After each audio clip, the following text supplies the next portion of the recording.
Hi, Fabian. Can you give us a little bit of an update on your team news for this game against Crystal Palace, please?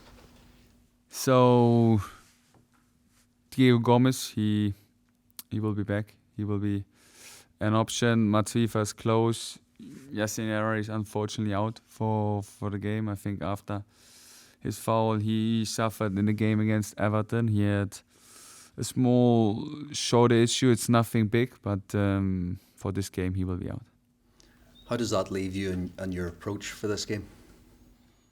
I think we won't change anything regarding the approach. I think in general, I said it after the last game, it's more managing like the key moments of the game. That's the main focus. So one focus was definitely like game management, how to manage the game better in certain moments of the game, in the end of the game, because I think the last two games it cost us points, and therefore we analyzed it. We definitely have to do it better, and I take the responsibility for that. But that's something what we need to improve. But overall, our approach will be the same. We try to go there. We try to win this game for our fans, for our supporters. We know the meaning of the game. We know that it's a big game for the club and for everyone, and therefore we see it as a big opportunity to bounce back, to stop this negative run, and therefore we're really looking forward to it.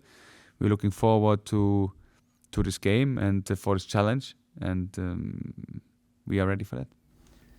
You haven't had too many runs like this. How do you cope with it as a head coach, but also as a person? I think it's very important to stay calm, to stay predictable for everyone, to that don't get into too many highs and too many lows, to don't get too depressive if things are not going well. I think it's very important that you said, or I said, I sent the tone, I sent the messages during the week, and the messages are like we are on the right way. We know we're on the right way, although we know that the key moments are missing, and these key moments we have to manage better to get the results, and therefore that's something what we try to work on. That's something what we know where we have to do better, but overall we stay calm. I stay calm. I know I'm responsible for that. I will take ownership for this. I'm not hiding. I'm facing these kind of adversities, and I think it will make me grow as a person, as a coach. It's not always like this in life. When we talk about individual development from players, it's also always not like this. There's some waves in your career. You have to overcome these waves, and I will take responsibility for all the results we get. I will take the ownership, and I'm quite convinced that in the end of the season we will be there where we want to be. Have you had to pick them up much this week because of the last two games and the fact that specifically they were late goals, weren't they? And that can have a really demoralising effect, I guess.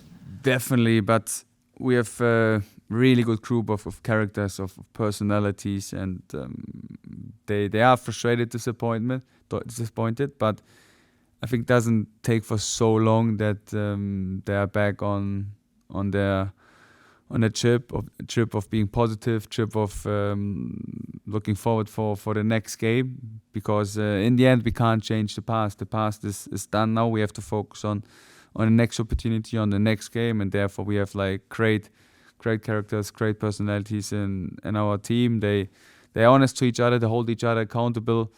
They can see the situations in the right way. They have the right perspective on these kind of things, and the main thing is they work hard.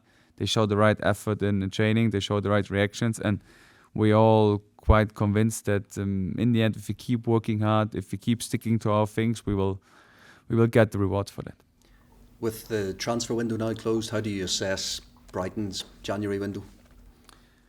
I always emphasize that I'm really happy to work with this squad. Of course, we had some players who left the club for getting more game time, but overall, I still see we have a good depth in the squad. We have a lot of quality, a lot of potential. We have a good mix between old and young players, and therefore it's now about us to make the best out of it, to have a good final part of the season, and try to achieve the things we want to achieve. Does that include in the kind of attacking areas, whether that's striker, wide positions? Are you satisfied you've enough in those areas between now and the end of the season? Yeah, we are satisfied. I'm satisfied.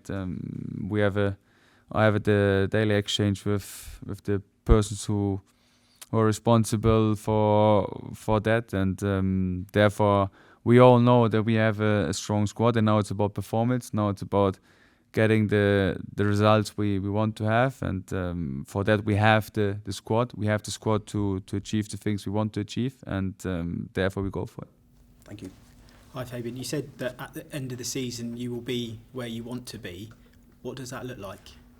Regarding the table, of course, we all know we have ambitions, and the club has ambitions and expectations, and therefore I think on the one side it's really important that we go now step to step, that we really analyze the games we are having, or we had in the past, what I just mentioned, for example, regarding game management, to take the right consequences out of it.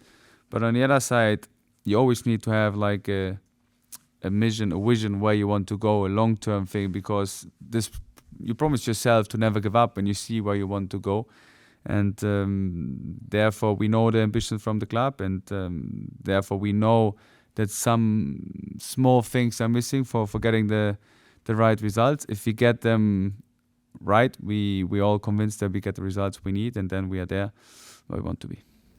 James Milner doesn't get too many minutes at the moment, but if he does play on Sunday, he will equal the all-time Premier League appearance record, 653 games, alongside Gareth Barry. What does that mean to you, him and the club, and will he be involved? So, yeah, he will be definitely in the squad. For me, for us, like James Milner is a role model. He's a great character to work with, and I think being a Premier League player in this age and still playing on the level he plays, and also training on the level he trains. So when you just follow the last 2 training sessions, it's incredible what he's doing. So I'm very pleased to work with him. I think that it will be a special thing for him, but he's focused on top of that on the ambitions from the club as well. He wants to be always successful, like he was his whole life. He is a driver of this winning mentality, and therefore I think it's very important to have these kind of players in the squad. They know how to win, they know what it needs to win, they know how you need to prepare a game, they know how you react in bad phases like or in bad runs we have at the moment. So therefore I think it's so important to have these kind of players in the squad who are not only like players, also like great role models and leaders. You mentioned those great role models and leaders. Another one is Pascal Gross. He gave a very passionate post-match interview from the game the other day, saying that the team needed to learn how to manage the match quicker. How do you do that? Because you've obviously got your experienced players, but you've also got a lot of young ones. Analyzing it, what I just mentioned, so take the right consequences out of the game, manage the key moments better, and for that you can only analyze it. You can show the team what we did well, what we did wrong, then you can train it on the pitch, then you can reflect it, reanalyze it again, and that's the learning process. That's how we want to approach it, and therefore we need the experienced players to help and support the young players.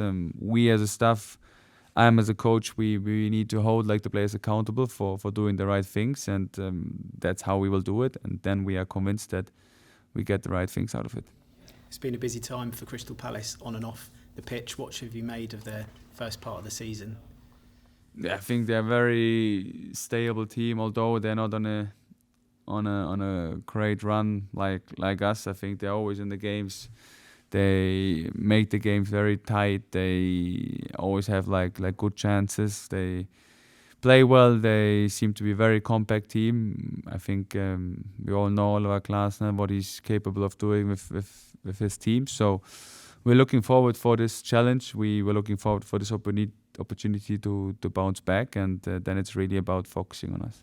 And as a coach, do you get more fired up for these types of bigger games? Yeah, definitely, it's an important game.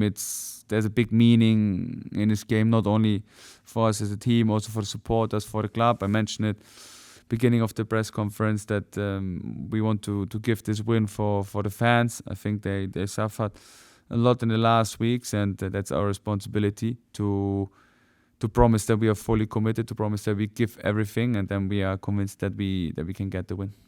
And you mentioned the attacking depth that you have at the squad just a few moments ago. Is there now an opportunity for Harry Howe to come back into the matchday squad and potentially get some more Premier League minutes? Yes, it's an option. Is he going to be involved in some way on Sunday? Let's see, yes. And just finally from me, in terms of Babis, there's been lots of support for his performances as well. Do you see a point in the future where he could start a Premier League match? Yes, that's also an opportunity or an option. Good luck Sunday.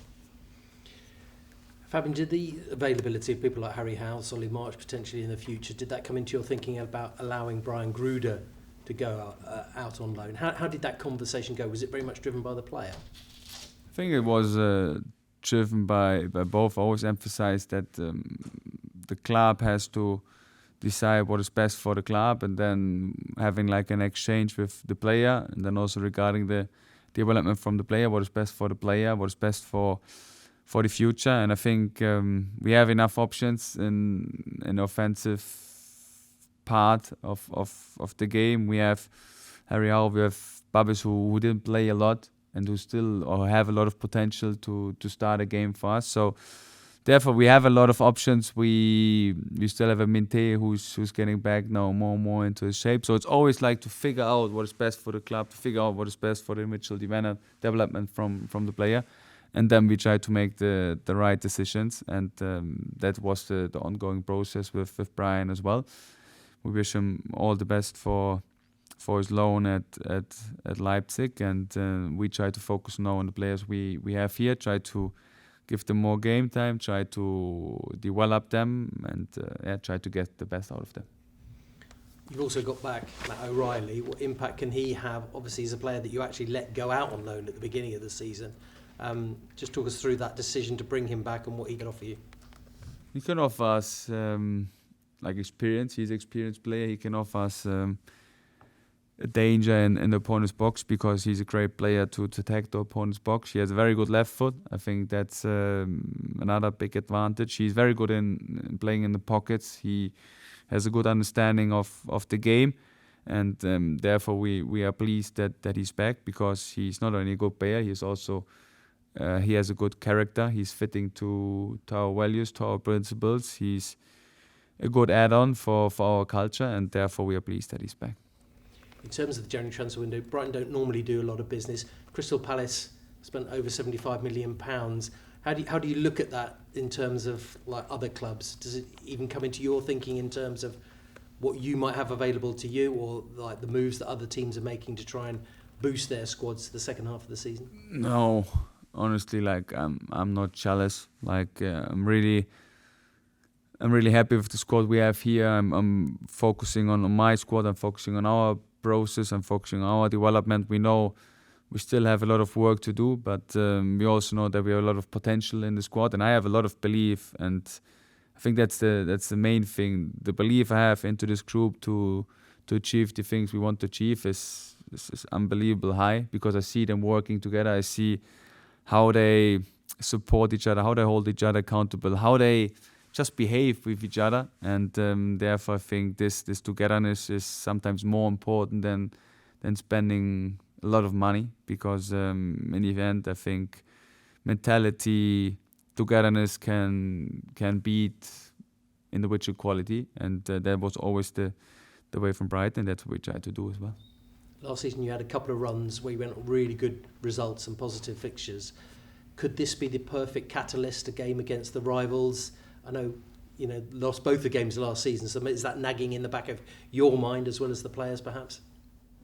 Yeah, we definitely see this game as an opportunity. We see it to go there and to bounce back, to go there and win this game for our fans. And then I think what we missed so far is a positive run in this season. And like I just mentioned, it's just a repetition from my words regarding the performances. We are there, we are close. Now it's really managing the key moments better. And then we are all convinced that we can get the results, and hopefully we start on Sunday.